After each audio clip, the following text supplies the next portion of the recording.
Well, today as I was digging, one of my teeth come off the bucket. So I stopped operating, looked around, I could not find the tooth. So I had one of my old ones that I could use. These are actually rock teeth here. I'm going to put a regular tooth on it.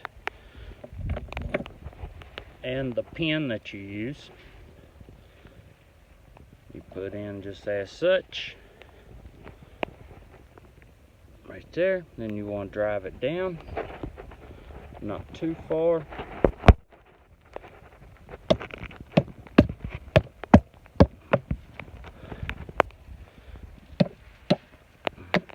Hammer works best, but a rock if you don't have a hammer. Drive it down enough till it is right there. Maybe a little more. That looks better. Perfect.